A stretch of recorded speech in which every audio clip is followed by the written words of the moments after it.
नमस्कार। दिन भर की बड़ी खबरों में आपका स्वागत है। मैं हूं शिवानी। आज की खबरों में बात होगी, ताकते रह गए नीतीश, बीजेपी के साथ विधायक बनाए गए मंत्री, मचा बवाल की, और दिल्ली वालों को रेखा का पहला करारा तोहफा, बंद हुई फ्री बस सेवा की।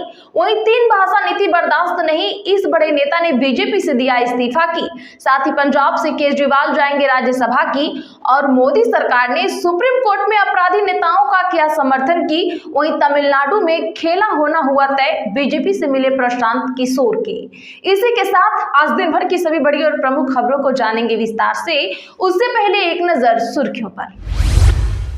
बीजेपी के साथ विधायकों ने ली मंत्री पद की शपथ। सिर्फ मिथिलांचल से 4 मंत्री, संजय सवारगी और जीवेश मिश्रा ने मैथिली में पढ़ा शपथ पत्र। बागेश्वर धाम में राष्ट्रपति मुर्मू बोली, संतों ने हमेशा समाज को राह दिखाई। धीरेन्द्र शास्त्री ने कहा, भारत के मंदिरों की पेटियां गरीबों की बेटियों के लिए खोल दें।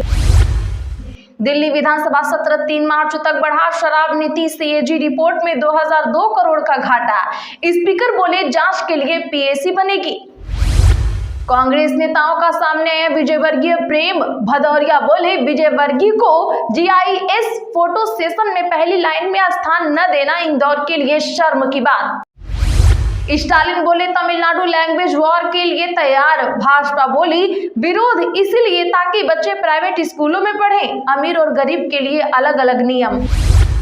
3 भाषा नीति बर्दाश्त नहीं, एक्ट्रेस रंजना नाचियार ने छोड़ी भाजपा, लगाए कई आरोप।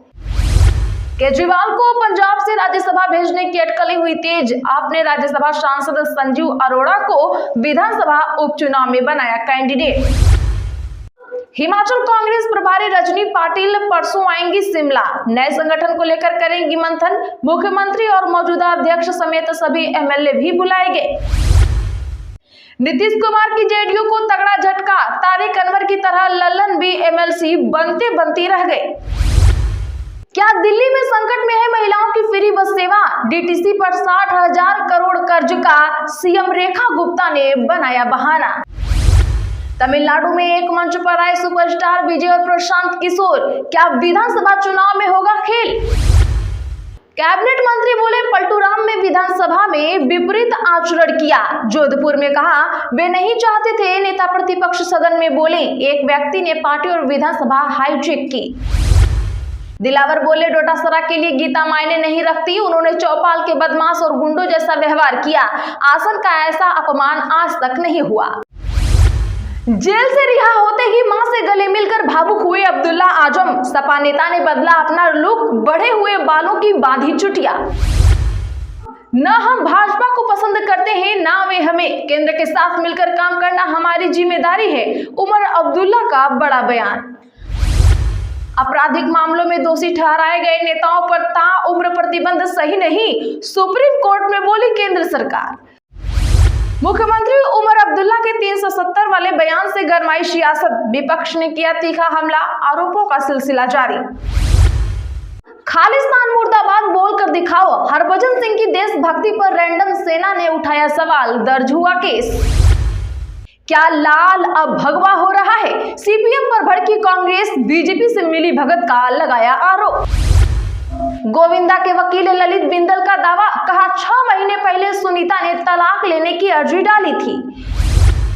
कोई बात नहीं, महाकुंभ को लेकर ममता बनर्जी ने सीएम योगी पर किया कटाक्ष।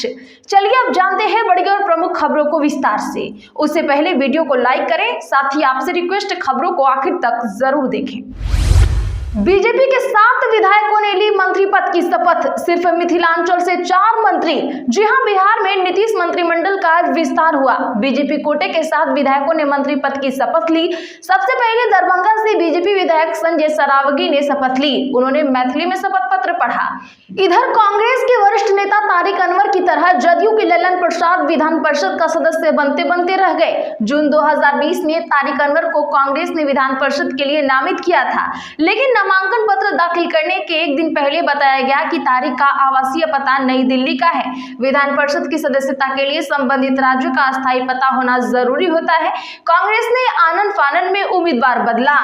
राजद सदस्य सुनील कुमार सिंह की विधान परिषद की सदस्यता रद्द करने के कारण होने वाले उपचुनाव में जदयू ने पार्टी के जमीनी कार्यकर्ता ललन प्रसाद को उम्मीदवार बनाया। अब सुप्रीम कोर्ट ने आज सुनील कुमार सिंह की परिषद की सदस्यता फिर से बहाल कर दिया। चुनाव आयोग की उस अधिसूचना को भी रद्द कर दिया जिसके माध्यम से उपचुनाव की घोषणा की गई थी। अब ललन प्रसाद को नए चुनाव का इंतजार करना होगा। केजरीवाल को पंजाब से राज्यसभा भेजने की अटकलें तेज। आपने राज्यसभा सांसद संजीव अरोड़ा को विधानसभा उपचुनाव में बनाया कैंडिडेट। दरअसल आम आदमी पार्टी ने पंजाब से राज्यसभा सांसद संजीव अरोड़ा को लुधियाना वेस्ट विधानसभा सीट पर होने वाले उपचुनाव के लिए कैंडिडेट बनाया है। पार्टी ने आज इसकी जानकारी दी। कांग्रेस और भाजपा का दावा है कि आप संजीव अरोड़ा की जगह अब अरविंद केजरीवाल को राज्यसभा भेजेगी। कांग्रेस विधायक सुखपाल खैरा ने कहा कि केजरीवाल ने सांसद अरोड़ा से कैबिनेट में जगह देने का सौदा किया है। इस साजिश से पता चलता है कि केजरीवाल एक दिन भी सत्ता के बिना नहीं रह सकते। भाजपा आईटी सेल प्रमुख अमित मालवीय ने भी संजीव अरोड़ा की उम्मीदवारी पर सवाल उठाया। उन्होंने पूछा कि क्या इस कदम का उद्देश्य अरविंद केजरीवाल के लिए पंजाब से राज्यसभा में नामांकन का रास्ता साफ करना है। 3 भाषा नीति बर्दाश्त नहीं, एक्ट्रेस रंजना नचियार ने छोड़ी भाजपा, लगाए कई आरोप। जी हां, बता दें कि राष्ट्रीय शिक्षा नीति पर तमिलनाडु में जारी तीखी बहस के बीच अभिनेता से नेता बनी रंजना नचियार ने आज भारतीय जनता पार्टी की प्राथमिक सदस्यता से इस्तीफा दे दिया। उन्होंने अपने इस्तीफे की चिट्ठी सोशल मीडिया प्लेटफॉर्म एक्स पर शेयर की है। रंजना ने अपने इस्तीफे में 3 भाषा नीति को थोपने, द्रविड़ विचारधारा के प्रति नफरत और तमिलनाडु की उपेक्षा को अपनी नाराजगी का कारण बनाया। इस कदम ने राज्य में भाषा और क्षेत्रीय पहचान को लेकर राजनीतिक बहस को और भी तेज कर दिया है। रंजना नचियार ने अपने पत्र में यह भी आरोप लगाया कि बीजेपी ने उनके राजनीतिक विकास के लिए अनुकूल वातावरण प्रदान नहीं किया। आपराधिक मामलों में दोषी ठहराए गए नेताओं पर ताउम्र प्रतिबंध लगाना सही नहीं, सुप्रीम कोर्ट में बोली मोदी सरकार। जी हां, मोदी सरकार ने सुप्रीम कोर्ट में कहा है कि आपराधिक मामलों में दोषी ठहराए गए नेताओं पर ताउम्र चुनाव लड़ने पर प्रतिबंध लगाना सही नहीं होगा।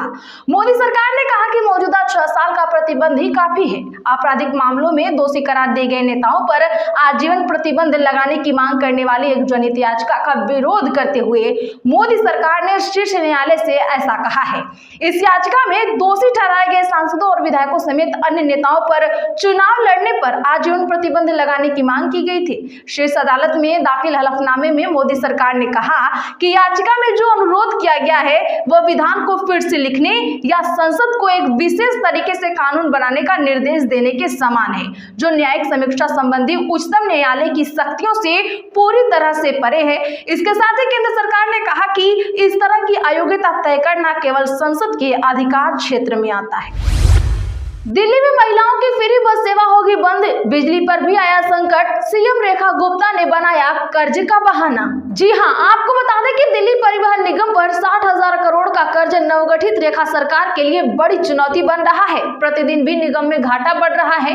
इस आर्थिक संकट में महिलाओं की फ्री बस सेवा सरकार के लिए अग्नि परीक्षा से कम नहीं है। ये बातें रेखा गुप्ता ने बहाना करते हुए बताया। उन्होंने कहा कि आपकी सरकार अपने दोनों ही कार्यकाल में पर्याप्त बसें खरीदने में विफल रही है। 2015 से 2020 के कार्यकाल में यह सरकार एक बस भी नहीं खरीद सकी थी। दिल्ली विधानसभा में कैग की 14 जो रिपोर्ट पेश की जाएंगी, इनमें एक रिपोर्ट डीटीसी बसों से भी जुड़ी है। यह रिपोर्ट भी उन रिपोर्टों में शामिल है जिसे आप सरकार ने विधानसभा में रखने से इनकार कर दिया था। 2009 से डीटीसी बसों के किराए में कोई बदलाव नहीं हुआ। महिलाओं को फ्री बस सेवा योजना शुरू करने से बोझ और भी बढ़ गया है। क्या लगता है दिल्ली वालों की उल्टी गिनती शुरू हो गई है? कमेंट जरूर करिए। उद्धव की शिवसेना के मुखपत्र में मोदी और फडणवीस की तारीफ, लिखा सीएम का फिक्सरों और दलालों का फसल काटने का डिसीजन सही।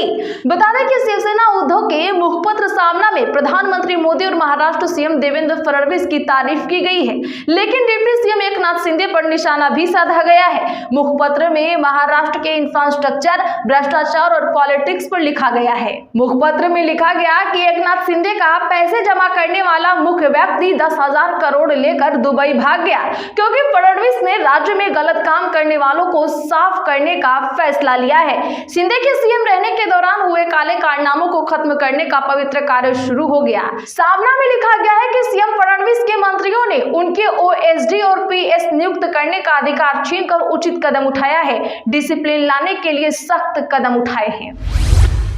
तमिलनाडु में एक मंच पर आए सुपरस्टार विजय और प्रशांत किशोर, क्या विधानसभा चुनाव में होगा खेल? बता दें कि तमिलनाडु में अगले साल विधानसभा चुनाव होने को है। पार्टी के सभी दल प्रचार प्रसार में जुट गए हैं। वहीं आज सुपरस्टार विजय की पार्टी तमिलगा वेत्री कगजम की वर्षगांठ है। इस अवसर पर पार्टी ने मल्लापुरम में एक निजी रिसोर्ट में एक भव्य सार्वजनिक बैठक की। इस कार्यक्रम में जनसुराज पार्टी के अध्यक्ष प्रशांत किशोर भी शामिल हुए हैं। दोनों नेताओं का एक साथ कई अटकलों को जन्म दे रहा है। बता दें कि बिहार में प्रशांत किशोर लगातार नीतीश कुमार सरकार के खिलाफ आवाज बुलंद करते आए हैं। कांग्रेस नेताओं का सामने आया विजय वर्गीय। प्रेम भदौरिया बोले, विजय वर्गीय को पहला स्थान क्यों नहीं दिया? बता दें कि भोपाल में 24 और 25 फरवरी को आयोजित हुई JIS समिट को लेकर इंदौर में राजनीतिक विवाद शुरू हो गया है। समिट के बहाने इंदौर के कांग्रेस नेता का मंत्री विजय वर्गीय के प्रति प्रेम बाहर आया है। उन्होंने पोस्ट करते हुए सीएम मोहन यादव पर निशाना साधा है।